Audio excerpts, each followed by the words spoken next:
Ito na naman ang mainit na balita mula sa mundo ng politika. Tapos na matapos ang matagal na investigasyon at koordinasyon, inanunsyo ni Justice Secretary Boring Remulla na matagumpay na nilang nabuwag ang ilang malalaking sindikato ng ilegal na pulburon sa bansa. Isa itong makasaysayang hakbang ng kampanya kontra droga ng kasalukuyang administrasyon. Kasama ni Remulla sa nasabing operasyon sina First Lady Lizata Nasmags at President Kuting ng Norte Jr. Ayon sa ulat, personal umanong sinuportahan ng Pangulo at ng unang ginang ang mga hakbang upang matuldukan ng operasyon ng mga sindikatong matagal nang nagpapahirap sa lipunan. Ayon pa kay Remulla, resulta ito ng masinsinang intelihensiya at pagtutulungan ng iba't ibang ahensya ng gobyerno, kabilang na ang NBI, PIDEA at ilang lokal na opisyal.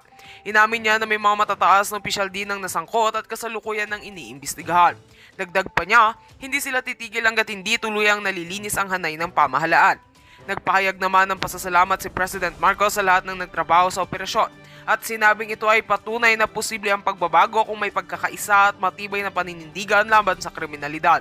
Dagdag pa niya, inaasahan ng taong bayan ang patuloy na pagsugpo sa droga bilang bahagi ng pangakong ligtas at maayos na Pilipinas. At yan nga ang mga balita ng ating pagkakatutukan, at kung bago ka pa lamang sa aking channel ay huwag kakalimutang mag-like, share and subscribe para updated ka sa aming mga bagong balita dito sa Tatak Pinas.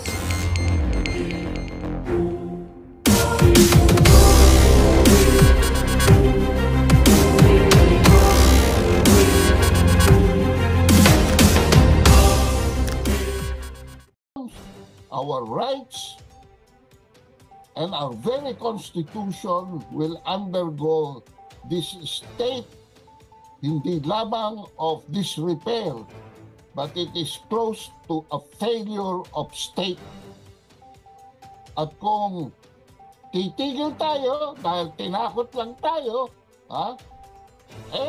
magsama-sama na tayo doon sa kulungan sa Kongreso. Pagka kinuntemp at kinulog doon yung mga kasama natin, magpunta tayo mismo sa Quadcom at tayo na mag-volunteer tayo na mag-witness tayo doon. Mag-volunteer tayo na ma-citing tayo sa contempt at makulong din doon. Siguro naman, libre ang pagkain doon, no? Walang charge. So, okay lang. Pero tatakotin nila tayo sa pamamagitan ng ganito. Excuse me, dati na ho kaming takot. Hindi na kami pwedeng matakot. Maraming salamat po. Maraming salamat, Ka-Ado. Maraming salamat po sa inyong mensahe at sa pagdidiscuss niyo po ng issue na may kinalaman dito sa upcoming congressional hearing against vloggers at saka po sa iba pang issue na natalakay niyo po. Maraming salamat. Ngayon, naghihintay ulit tayo sa iba pa nating mga kasama na kung saan special guest and panel of speakers pero wala pa po sila. Pero ngayon, bigyan po natin ng daan. Yung iba pang gustong magsalita muna kasi anyway, may time naman tayo.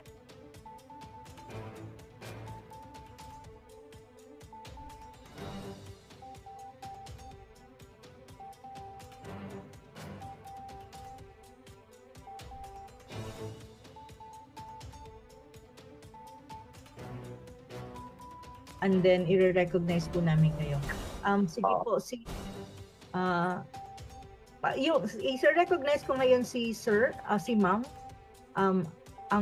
Si Shahari Rocky po muna, may sasabihin po muna ito sa okay, sige. Well, Prof. Ana, sasabihin ko lang na wala na pong makukulong sa Kongreso ngayon dahil ang kulungan po ng Kongreso, 4 lang yan, puno na po ng mga testigo. Ginawa nilang testigo laban kay dating Presidente Rodrigo Roa Duterte. So, si Colonel Grijaldo, pinakulong na po nila sa isang police station na malapit sa Batasan. At siyempre, yung ibang resource persons, gaya ni Casiong, pinakulong siya sa Mandaluyong, no? Yung Women's Detention Facility na kung saan dapat doon din dadalhin si Laika. So, lahat po lang mga kritiko ngayon ng gobyerno, tinatrato nilang mga kriminal, mga convicted na kriminal dahil ang Mandaluyong po ay para sa convicted na mga kriminal lang yan, no? Pero doon po talaga nila tinatapon ang mga sinasite in contempt ng UWAD Committee. Ibig sabihin, sa mata nila, mga kriminal ang mga pumupula sa administrasyong bangag. Maraming salamat. Malinaw na malinaw, Spokes Harry. Andito po ang isa nating kababayan at ang ating isa sa mga Your Honor dito sa ating Kongreso ng Mamayang Pilipino, si Ma'am Angustia Velus. Ma'am, you have the floor po. 2 minutes po. Hello, actually po ako si Tess Velus Mendoza. Kami yung nagsalita sa SMNI yung pagbabaso ng katotohanan. Isa sa mga nabudol. Okay? Magiging matapat po ako sa inyo. Kaklase ko si Lisa Tanas sa elementarya sa Stella Maris College. Best friend ko yung isang kapatid niya at inoffer nga ako ng trabaho pero tinanggihan ko. Tapos hindi po ako vlogger pero panay ang tira ko at panay ang gamit ko ng mga pinapalabas ninyo, kaya kilala ko po kayo, Attorney Ana, Maharlika Ado at iba pang mga aktibo sa Facebook, no. Ang kapatid ko po si Angustia ay isang dating professor sa UP Public Administration.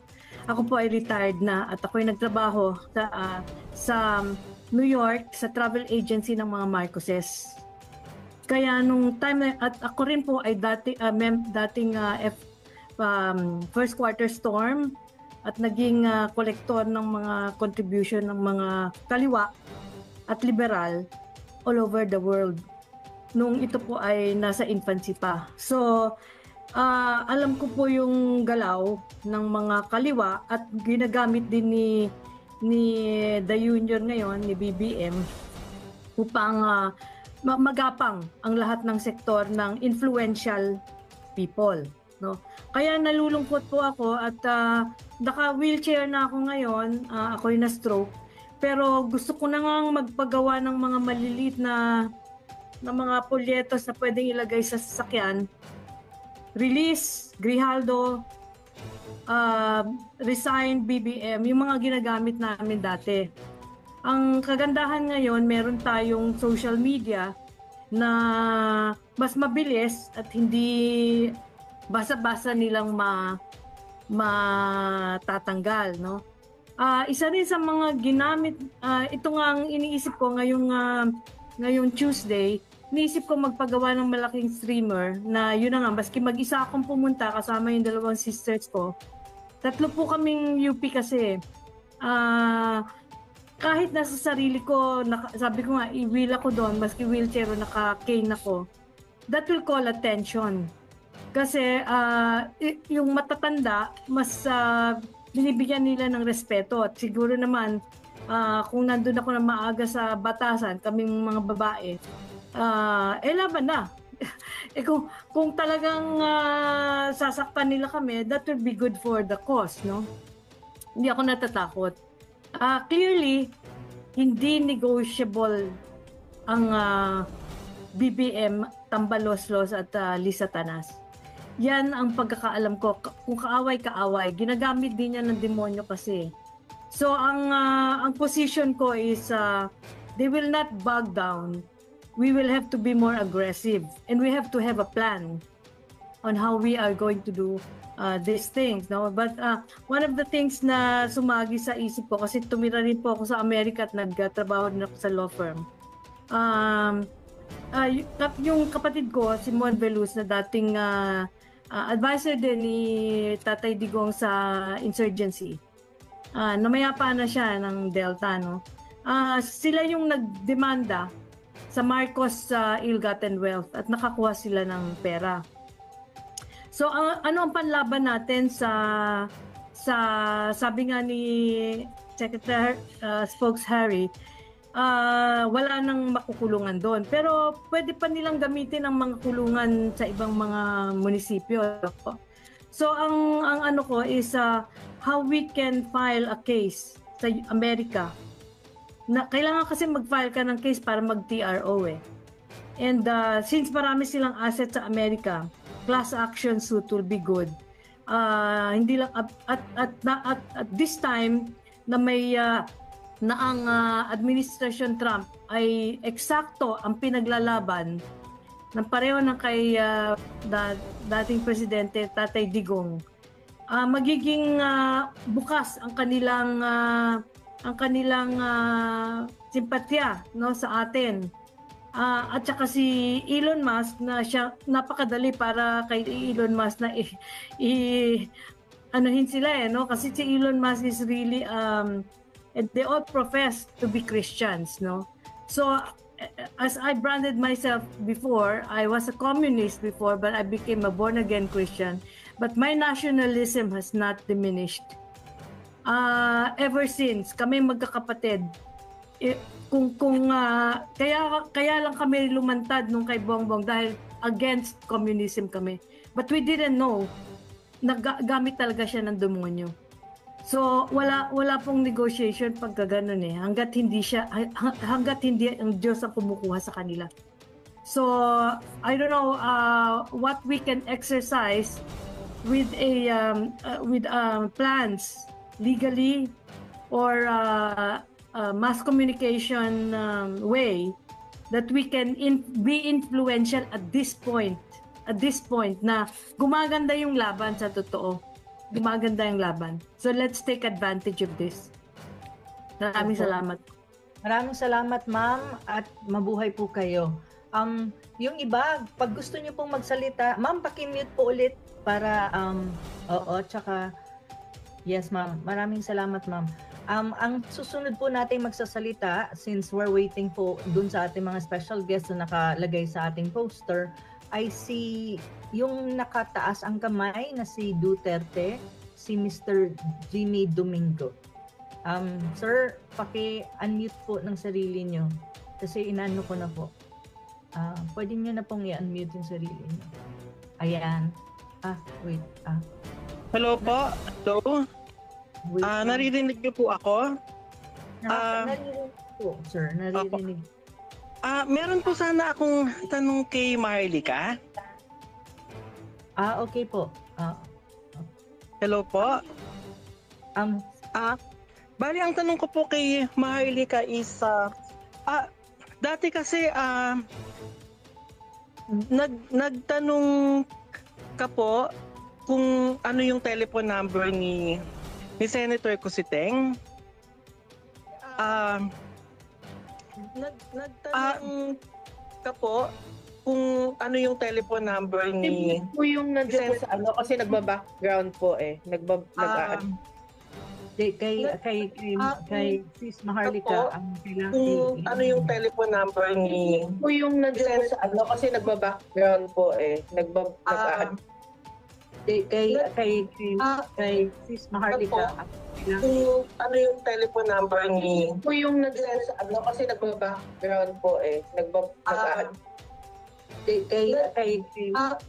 Sis Maharlika ang kailangan. kung ano yung telephone number ni po yung nandiyan sa ano kasi nagba-background po eh. Kay Sis Maharlika ang kailangan. kung ano yung telephone number ni Pakiayos lang muna po siguro yung ano niyo. Ayan, sige. Tawagin na lang po namin ulit kapag naayos niya. Jimmy Domingo, okay ka na ba? Kasi medyo... Ano ba ang ano mo, Mr. Jimmy? Ano yung sasabihin mo? Magtatanong ka lang ba kay kay Madam Maharlika or may sasabihin ka na may kinalaman sa issue na pinag-uusapan natin? Unmute niyo yung sarili mo. Unmute mo. Paki-unmute po, hindi ko namin po marinig.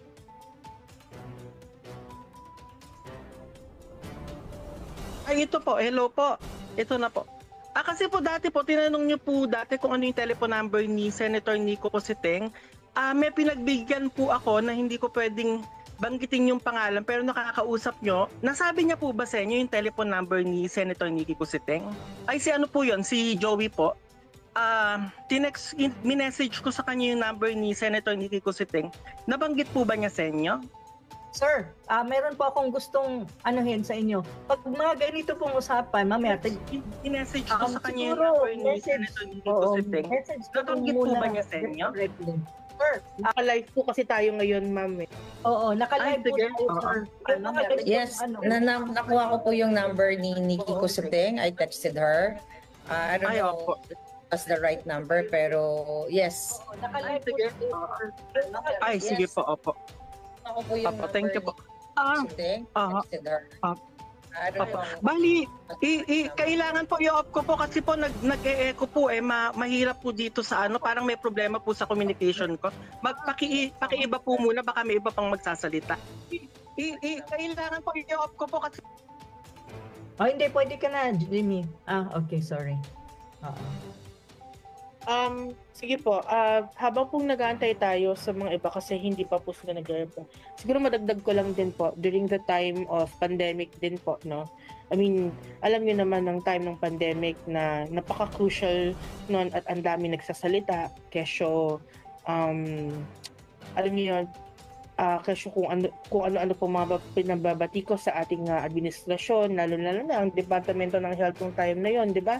And basically, we are all, lahat tayo were during as a first-time public servant at that time, naintindihan natin yung pinasukan natin na bilang public servant. So, ibig sabihin po nun, ang pamabatikos po ng ating mga kababayan, ng mga opinion po nila, ay valid po yan. Hindi po nirirespeto natin yan. In fact, during the time of PRRD, kahit ang media ay nambabatikos sa kanya, gumawa pa kami ng PT forms or ano ba yun, yung media security para sa kanila na walang curtailment of they have to be safe, they have to be given the right yung gumawa pa ng office for media security, hindi po ba? Which is now still existent under this administration, and which I'm very glad na tinuloy nila. So sana po ganun din po sa ating mga vloggers, sa mga vloggers natin. In fact, naalala ko pa nga nun, even mga pro-Duterte vloggers at that time, nang babatikos talaga. Even doon sa mga secretary, doon sa mga they're giving their own piece about how the administration or how what the cabinet is doing, 'di ba? May narinig po ba kayo? Wala naman tayong we have to treat them very well. Yun ang instruction sa atin ng ating mabuting President Duterte. So I hope that our public servants would also see in this point of view that we are all number one, we are private citizens now. I'm a private citizen. I'm a law student, and I exercise my freedom. I exercise my Bill of Rights. But at the same time, also, we must exercise the Bill of Rights of all the people. We are also taxpayers' money, diba? We are payers of taxpayers as well. So public servants are answerable to all taxpayers, regardless if they are speaking up, bloggers, vloggers, or whatever it is they are taxpayers. Maraming salamat po. Maraming salamat, Pebs. Tatawagin ko lang si Mr. Rudy Indonesia. Ayan. Sir, paki-unmute po ng nyo. At saka, okay sir, sandali lang. Ayan. Okay. Sige sir, 2 minutes po tayo. At saka dun sa iba na gustong magpahayag ng inyong mga saloobin, pag-raise lang po kayo ng hand, i-recognize ko po kayo. Maraming salamat po. Yes, sir. Good You have the evening, floor. good evening po, Ma'am Ana, Ms. Maharlika, at saka Attorney Harry Roque. Ma'am, kung pwede, you give me ample time a bit because I have quite a substantial subject to speak about. As much as possible po, sir, since we have a lot of people who are also here and who would want to speak, I'll give you, sir, the time that you need, but please be direct to the point po. Kung ano po Okay ang on the specific issue that we're Yes talking po. about. Actually, ma'am, medyo marami ito, but I'll just try to summarize each and every segment of what I'd like to discuss. Number one, yung una is gusto magkilala sarili ko, tapos anong background ko. Then Sir, I'll talk about... Sir, I have to cut you from cut ko lang ho kayo. Sir, I think the last na natin, Kongreso ng Mamamayang Pilipino, nagpakilala na po kayo at nakilala naman po kayo. So I think, sir, what would I advise right now is go to this point and go to the heart of the matter po. Kung ano yung gusto niyo sabihin na may kinalaman sa issue. Mamaya na po natin yung mga introduction about yung background natin as kung sino tayo and all the things. I think, sir, the last time that we had the session, you were given ample time po para ipahayag kung sino po kayo. Pero this time, sir, so that we'll have more time for other people, diretso po tayo doon sa mensahe na may kinalaman po sa issue na pinag-uusapan natin ngayon sa ating forum po na ito. Para, sir, hindi masayang yung oras nyo kasi ang rule po natin is we have 2 minutes for each person po na magsasalita po. Maraming salamat, sir. Sige po. Since my because of my exposure to Southeast Asia at ako nakabase sa Indonesia, I'm a leader of the Filipino community, expatriate community in Indonesia. Last time, ma'am, you mentioned about na perhaps to be able to solve our national problem, baka kailangan natin ng kumbaga drastic na mangyari sa bayan natin. I like to refer kasi inaral ko, halimbawa ang Indonesia, dapat tingnan natin yung mga natin, mga karatig bansa natin. Bakit sila nag-i-improve? Okay? The last 40 years I've been out of the Philippines. Dito ako naglilibo sa Asia. So I think hindi na tayo lalayo. We look at Indonesia, we look at Malaysia, we look at Singapore, we look at Vietnam, Thailand. If you try to look at, except Thailand, kahit sa Thailand, we just focus on talagang yung mga kapares ng DNA natin, Malaysia. Lahat sila, they were able, may history sila. My suggestion is we leverage on those Filipinos based na kabase sa Southeast Asia na alam nila yung real situation, na pag-aralan nila. So, dumaan sila ng ma'am, kasi last time you mentioned, you look at the French Revolution, perhaps the China communist movement and so on and so forth. So, it was a bloody before they make it good. Actually, if you try to look at Southeast Asia, ganun nangyari. I could tell you because nandito ako, I'm a living witness sa Indonesia. Back then, before they come, there were riots. Or same thing as Malaysia, the same thing as Vietnam. So I do not know. I'm not advocating that there will be but I think as a Filipino, nakita ko sa social media, there are many talks, but wala pang nangyayari. So I think we have to, from a strategic standpoint, we have to look at it. And I think siguro mas maganda kasi marami itong OFW dito. I-cluster natin kung anong area of interest, whether sa vlogging ba, sa what is this historical context ba, ano bang interest nila na halimbawa ako, I could speak about ICC issues, for example, outside of the Philippines vis-a-vis Southeast Asia. Okay, something that I could contribute, something like that, but in terms of blogging, I could also contribute how is the blogging in Indonesia compared to the Philippines. Halimbawa, sabihin ko, how is the hearing in the Philippines versus Indonesia? Dito walang nako-contempt sa yung mga So these things, ito yung parang makashare namin as OFW na So when the Parliament calls a hearing for executive department, they will talk about performance. Paano nila gawa? How are they able to improve the lives of the citizen? Of course, there are corruption. If there's prima facie, there's indicative, they move it to the court. And if it's really a sensitive case, they make the court litigation live. Things like this na pwede kong ma-share, ma'am. So, kahit sa blogging, there's a limit, but I think there's also some uniqueness in the Philippines as well as dito. So, to be honest lang dito, they say the facts. And if they're not sure of the facts, they'll say this is an speculative data, speculative information, hindi pa facts, is still to be validated. Something like that, ma'am. So, with respect to blogging. But I think, kasi marami na tayong ginagawang story, marami ng discussion, I think we have to, what is next? I think along the line, by the way, ma'am, I'm also part academe, I taught strategic management. So perhaps some of the things of how strategy is being developed, implemented, could possibly be applied in political economics. Sir, ganito po. Okay. Ano yung message niyo sa Quadcom na kung saan po ini-invite itong ating mga vloggers? At anong mensahe sa ating mga vloggers in 1 minute po para mabilis tayo? Sa Quadcom, I think if I compare with in Southeast Asia, especially Indonesia kasi taga dito ako, nakabase talaga rito, there's no place as the attitude, behavior of Quadcom. It is, kung sa Indonesia yan nangyari, what they will do is, the bulk of the community of the people will go to the ethics committee. Alam ko yun, hindi magpo-prosper most likely, ethics committee. But they supplemented it with a declaration of a parliamentarian could no longer visit their place in a province or a city. They declare that politician a persona non grata. They look all the avenues, not just the litigation process, the complaint, the blogging. They look at, they really go there, you know. Sir, what's the message, sir? Let's go directly to the message po para tatawagin ko po yung isang I think blogging is not enough. I think my experience ako sa Indonesia, they go to the parliament to complain the behavior of parliamentarian. Okay po. And dun sa ating mga vloggers na invited po, anong direct message nyo sa kanila?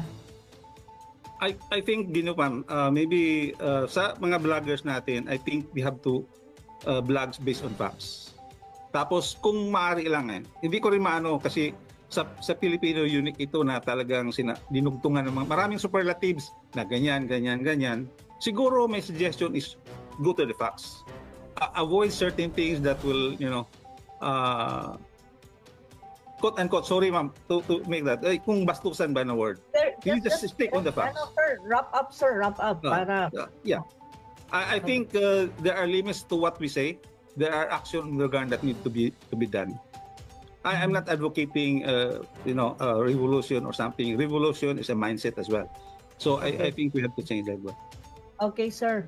Maraming salamat, sir, sa inyong oras po at sa inyong mensahe. Maraming salamat. Last, ma'am, may message ako sa Facebook, ma'am, kung pwede matingnan mo yung message ko sa iyo sa Facebook.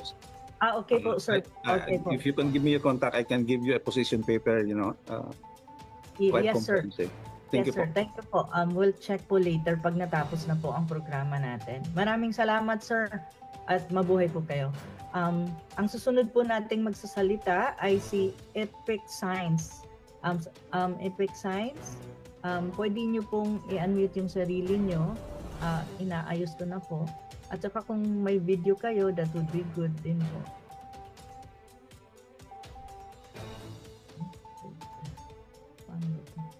Hindi kayo ma-pin para malagay sa gitna dahil nga sa hindi nyo na-open yung video nyo, pero pwede na kayong magsalita.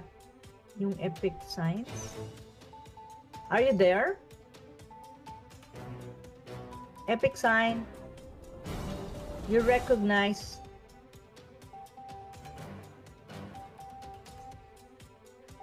Wait a minute. Epic Sign.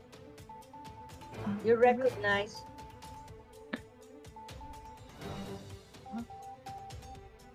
Wait a minute. Attorney Trixie is. Attorney Trixie is on the. It's accepted na, di ba? Yes, Attorney Trixie. Wait, Attorney Trixie needs to be a co-host para makontrol niya yung. Attorney Trixie is on the. It's accepted na, di ba? Yes, Attorney Trixie. Wait, Attorney Trixie needs to be a co-host para makontrol niya yung. Attorney Trixie is on the. It's accepted na, di ba? Yes, Attorney Trixie. Wait, Attorney Trixie needs to be a co-host para makontrol niya yung. Attorney Trixie is on the. It's accepted na, di ba? Yes, Attorney Trixie. Wait, Attorney Please, pakimute muna. Sis Maharlika, nag-echo from your side.